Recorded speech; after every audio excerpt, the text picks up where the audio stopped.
It was Thanksgiving Eve, 1971. Outside the Portland airport, the night air was cold and sharp.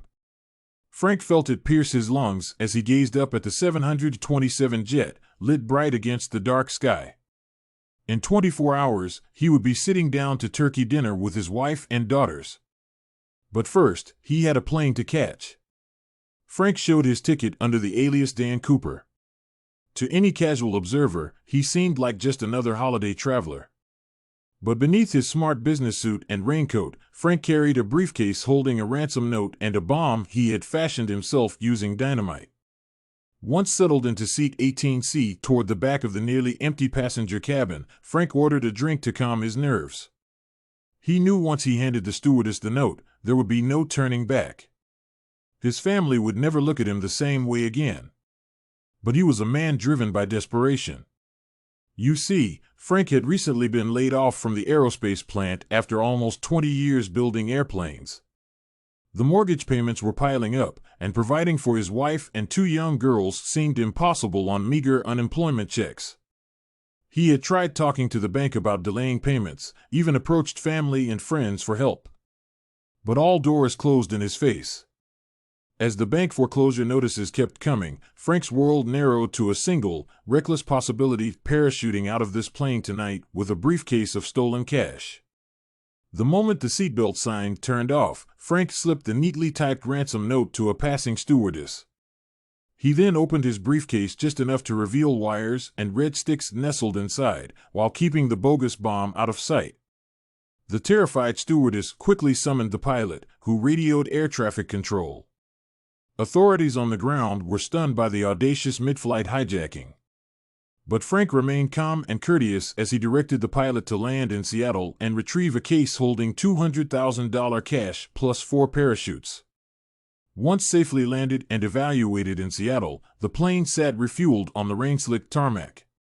As promised, a black briefcase holding the ransom money and parachutes came aboard under Frank's watchful eye. Now came the most dangerous part: escaping unseen into the stormy night sky. The jet took off again, ordered to circle at minimum airspeed with landing gear down and flaps extended. Frank knew the slower the plane flew, the easier his risky jump. But he had practiced patiently for this night. At 10:15 p.m. over the dense forests of southwest Washington, Frank lowered the aft stairs. Icy wind blasted into the cabin as he fastened on the awkward parachute. Then, with a final prayer, he grasped the ransom bag and stepped out alone into roaring darkness. The frigid shock of the air tore the breath from Frank's lungs as he plunged into the void. For endless seconds he fell freely through mist and cloud, the lights of the jet fading above. But soon the parachute jolted open, nearly jerking his arms from their sockets. Frank managed to steer toward a small clearing he had spotted from the air. But the gusting winds carried him far off course, snagging his chute in the treetops. He crashed down in a remote dense thicket miles from any town or road. Though bruised and soaked to the bone, sheer euphoria flooded Frank's veins. He had done it, escaped with the money. As he buried the cash under boughs of cedar, his thoughts raced ahead to paying off the crushing debts and finding a new job. His family would surely understand once they were financially secure again. But in the coming months, elation gave way to despair. The FBI manhunt intensified across the Northwest, with Frank's composite sketch everywhere. He barely evaded capture multiple times, once hiding breathless under a cabin porch as boots tromped inches above his face. Unable to retrieve the buried money, he was forced to sleep in rain-soaked clothes under bridges and in the backs of pickup trucks. Cold, starving, and exhausted, his dreams of getting back to his wife and daughters slowly shattered. With winter coming and his picture now nationwide, Frank decided his only hope was to sneak across the Canadian border. So he hopped freight trains under cover of darkness, another faceless drifter chasing a new life.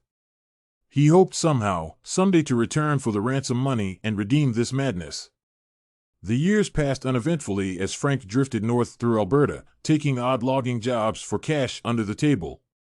He rented cheap rooms and kept to himself, knowing his days evading justice were numbered.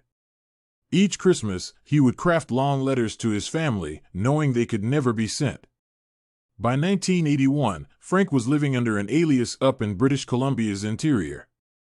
His only companions were work mules hauling lumber down from the remote mountain forests. He had aged far beyond his 42 years, face leathered from the elements, back bent from hard labor. One rare trip into town for supplies changed everything. In the newspaper was a photo of his old hijacked jet, now rusty and rotting away in the Oregon woods after being hauled off its ill-fated flight path. Seeing it stirred something in Frank's soul. That night, camped in the mountains with just the stars overhead, he finally made a choice. No longer could he keep running from the mistakes of his past. He would return home and turn himself in, whatever the cost, putting this long nightmare to rest. His family deserved to know he was still alive at least.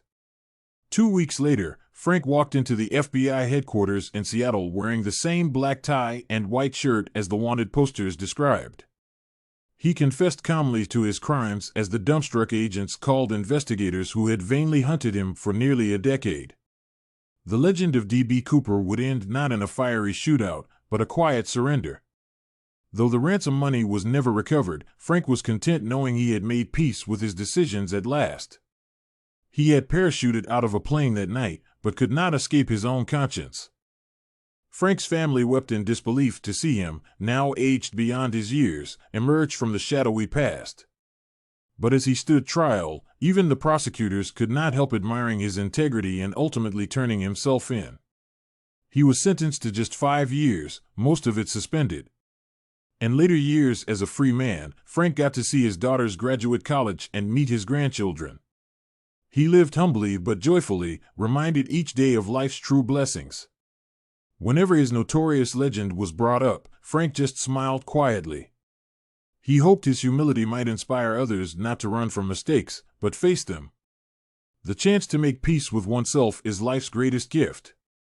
Frank D.B. Cooper Morris passed away in 2005 at age 94. But his daring hijacking lives on as folklore, a story less about crime than one man's struggle for redemption. For in the end, Frank realized you can't parachute away from who you truly are or what matters most. The real adventure begins where the runway ends. Well, that was certainly an uplifting take on an incredible true story. I aim to explore the hijacking in a relatable way, imagining the deeper motivations and journey to redemption for D.B. Cooper. Please let me know what you thought of my interpretation. Feedback is so helpful for improving my storytelling. As always, thanks for listening.